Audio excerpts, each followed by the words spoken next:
fresh air, cool breezes, a waft of ode to penguin. I don't know. What do they send us? The uninhabited Antarctic volcanoes of Heard and McDonald Islands were just slapped by Donald Trump today with a steep 10% tariff. Are you tired of all the winning, America? Can you just feel the practical economic benefits that MAGA leadership is bringing to us at last? Okay, so this is where we are now. Trump's new tariffs are targeting countries with penguins, but no people. You heard that right. Not China, not Russia, not even Canada. We're apparently going after Antarctica now. Maybe next we'll sanction Narnia? And then there's Rachel Maddow absolutely melting down on live TV like someone just told her the moon is being evicted. Trump's tariff catastrophe, she screams, as if penguin diplomacy is going to collapse the global economy. Look, I get it. Tariffs can be serious. But slapping trade penalties on ice and flightless birds, that's not policy, that's performance art. That's performance art. At this point, the Trump administration is less of a government and more of an improv troupe. And Maddow, she's just the audience member who takes the sketch way too seriously. So are you tired of all the winning yet? Are you enjoying all of the greatness? May I introduce you to Tokelau? Tokelau is 3 teeny tiny islands in the middle of the Pacific Ocean. That's our best approximation on our mapping software here at MSNBC HQ. Tokelau, again, it's 3 islands. It's in the middle of the Pacific Ocean. About 1,500 people live there. One of the 3 islands that makes up Tokelau is apparently known for its famous swimming pigs. As for its economy, Tokelau kind of doesn't register on any international scale of economic measures because Tokelau doesn't really have much of an economy. It's basically subsistence, agriculture, and fishing and, enjoying the swimming pigs. Donald Trump just imposed an across-the-board, no exceptions, 10% tariff on Tokelau. Take that, Tokelau bandits. You will screw over the United States of America no longer. May I also introduce you to the Keeling Islands. Keeling Islands are roughly halfway between Australia and Sri Lanka in the Indian Ocean. Keeling Islands is 27 islands, but 25 of them are uninhabited. Several of those uninhabited islands have a real plastic trash problem, but that is not because anybody lives there, but because plastic trash from other countries makes its way across the Indian Ocean and washes up there. The 2 islands of the Keeling Islands that are inhabited out of the 27 islands there, those 2 inhabited islands have a total population of 593 people. Well, Donald Trump just declared trade war on the Keeling Islands.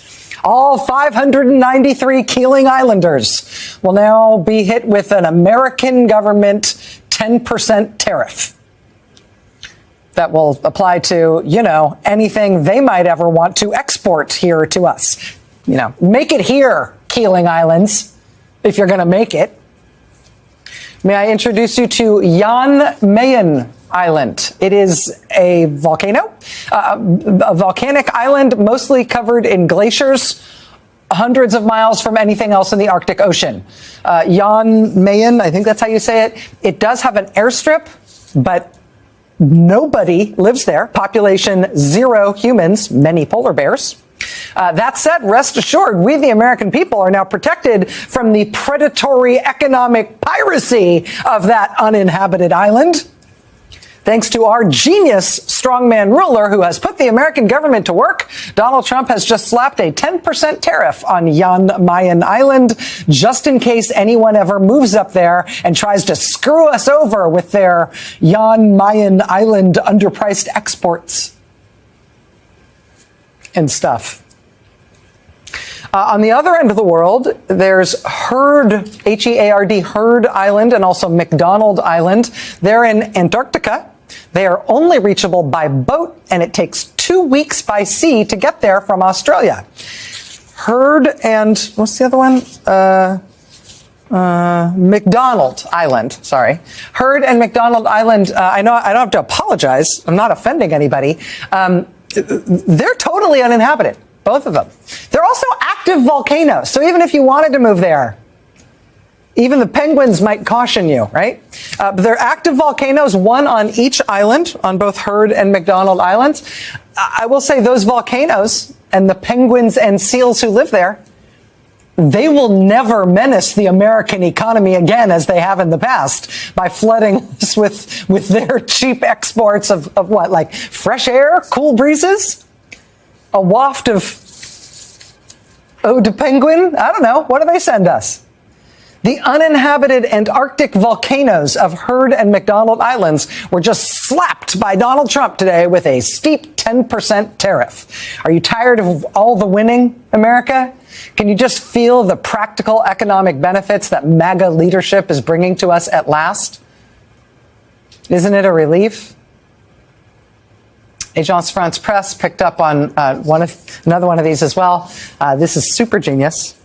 Quote, Britain's Falkland Islands, population 3,200 people and around 1 million penguins, got particular punishment from Trump's tariffs today. Quote, the South Atlantic territory was walloped with tariffs of not 10%, but 41% on exports to the United States. 41% tariff on the Falkland Islands because, yeah. Ladies and gentlemen, patriots and polar bears, gather around as we reflect on the economic genius of Donald J. Trump, the only world leader brave enough to stare down a penguin colony and say, "You're a threat to American jobs." Now, while your average president might focus on trade with, say, countries that have people, Trump has decided the real enemy of the American worker is remote volcanic islands, seabird sanctuaries, and places so uninhabited their GDP is measured in snowflakes. Let's begin with Tokelau, population 1,500 and several confused goats. Trump slapped a tense tariff on them, presumably because their handcrafted seashell necklaces were flooding Walmart shelves and undercutting American shell artisans. Bold. Next up, the Keeling Islands, population 593 and a metric ton of plastic trash. Trump taxed them too, because nothing says economic threat like a reef and a recycling crisis.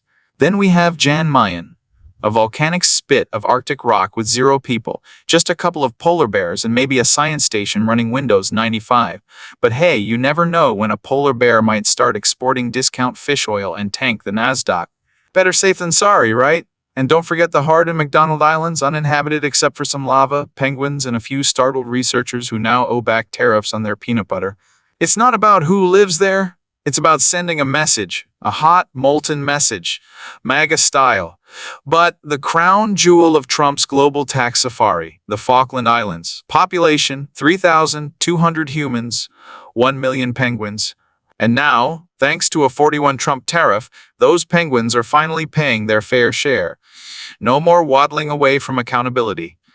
And the best part, Trump's doing this with a straight face, flanked by aides, nodding like it makes perfect sense.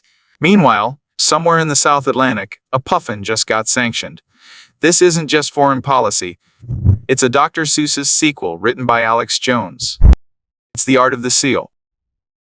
It's tariffs with a vengeance. And make no mistake, America is back, taking on rogue tundras, untaxed puffins, and the tyrannical tyranny of unregulated penguin economies.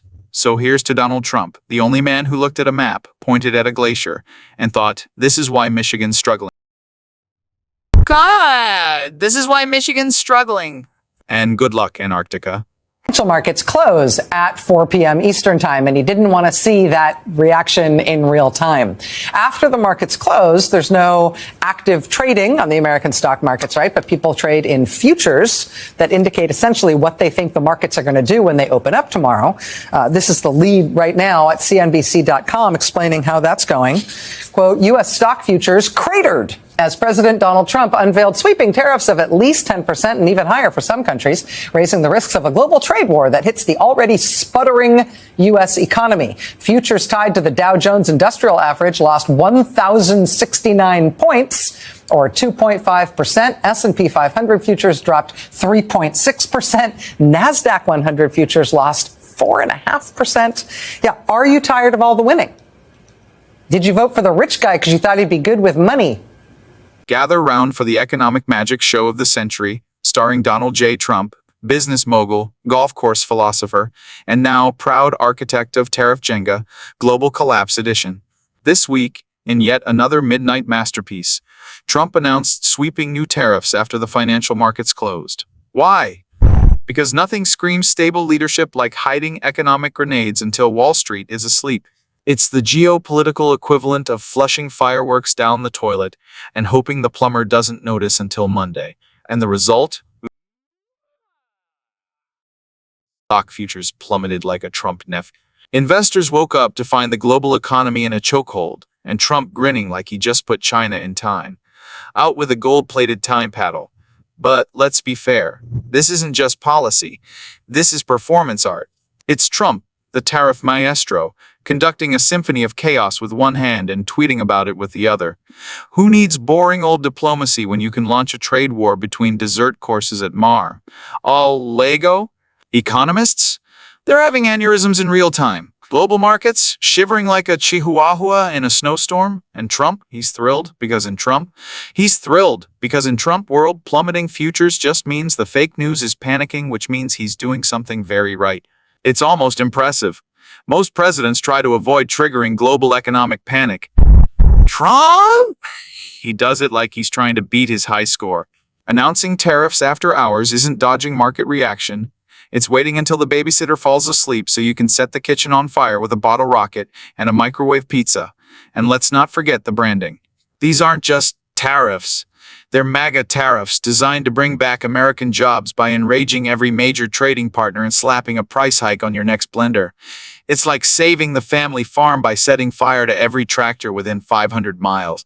So here's to Trump, a man with the instincts of a used car salesman and the global influence of a weather system. When he says we're winning, the Dow Jones hides under the bed. You may not understand his strategy. Economists certainly don't. But one thing's for sure, when Trump touches the global economy, you feel it. Like a thunderclap. Or a buffalo crashing through a china shop wearing a red hat. Anyway, let me know what you think. Like, share, and subscribe if you haven't already. Drop a comment below. I'd love to hear your thoughts. It helps us, it helps the mission, and it helps bring honest conversation to the table.